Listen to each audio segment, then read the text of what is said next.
Okay. はい。では、ここから、私、矢野由香と申します。通訳させていただいています。セッションの方でですね。で、今日はジャレッド・フランクさんのインタビューをさせていただきたいと思います。ここからは英語で行います。よろしくお願いします。Hi, Jared. Hi, Yuka-san. So, I will interview you. So, I ask you some questions that came from some of the communities, the participants from your past retreat. Beautiful. Thank you. So first of all, maybe there's some people who see your face for the first time. So can you please introduce yourself? Okay. I mean, I'm not somebody special.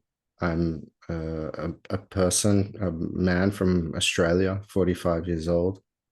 And what led me to where I am today is that I suffered a lot. So when I turned 18 and I left school, there was nothing wrong in my life, nothing going wrong. I have a good family. We had middle class. We were kind of, had enough to eat, place to live, and I live in a beautiful country.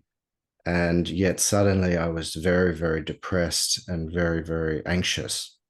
And it sort of started a process of me trying to figure out and understand, why am I not happy when there's no reason why I shouldn't be happy?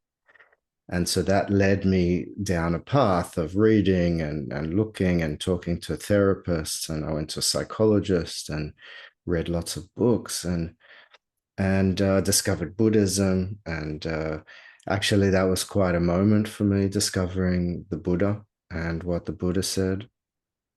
It resonated very clearly with me immediately when I read it, that he discovered that suffering was at the root was from our ego, from the story we tell about ourselves in our head. We tell a story of me, and this me is generally unhappy. And so I really got that. And he woke up. That was the whole thing. He sat under the Bodhi tree until he finished and saw through this ego. And I really resonated with that, but it didn't wake me up fully. It didn't stop the suffering. So my path of seeking was continuing. And eventually I found my teacher, and I found what I was looking for. And I discovered support to face myself and meet myself and face everything I was avoiding, and to discover the truth of who I am is the essential point. And so how old were you at the time? I was, I think, 37. So I still went through a good long, 19 years of suffering from age 18 to 37. There was a lot of pain and a lot of suffering and feeling very lost and really struggling to be happy. And then finally to find a teacher and to finish the search and to discover what I was looking for is actually me, was actually my natural self, deeper than my thoughts about myself. And so something happened where I could separate, I could see the thoughts and not be identified with them.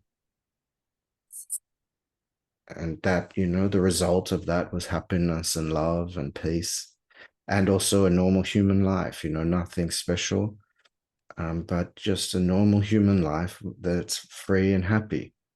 and from that, people started asking me for support, asking me for sessions, asking me to do retreats.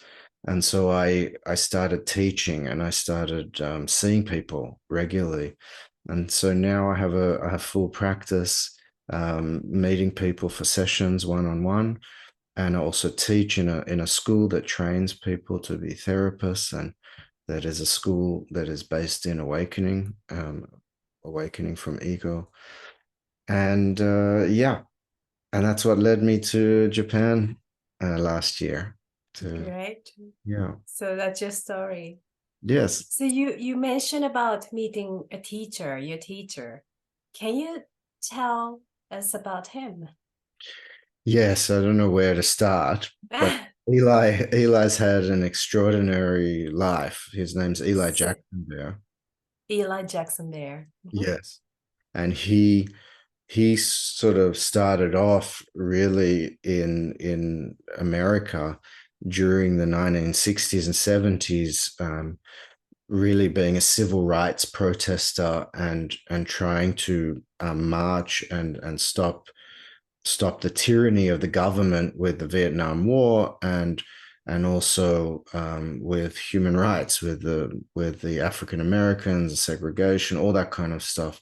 And he was marching with Martin Luther King, and it was quite the time. And that was where he was tested to see, what is your life about?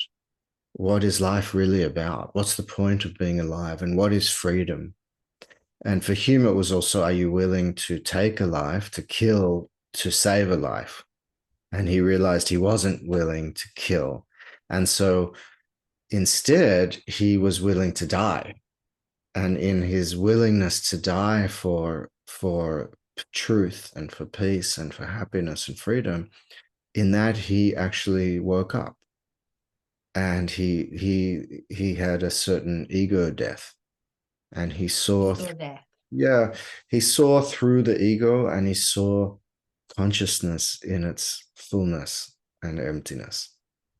And he then dedicated his life from then on to be able to pass on what he realized. And he eventually found his teacher. And,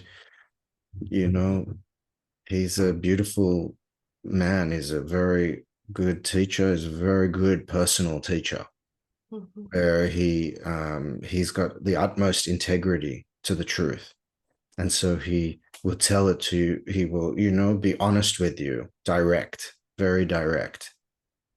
He's also an Enneagram master. He studied the Enneagram in Berkeley, California in those days. And he's an Enneagram master, and I love the Enneagram, and I teach the Enneagram now too. And Great. Yeah.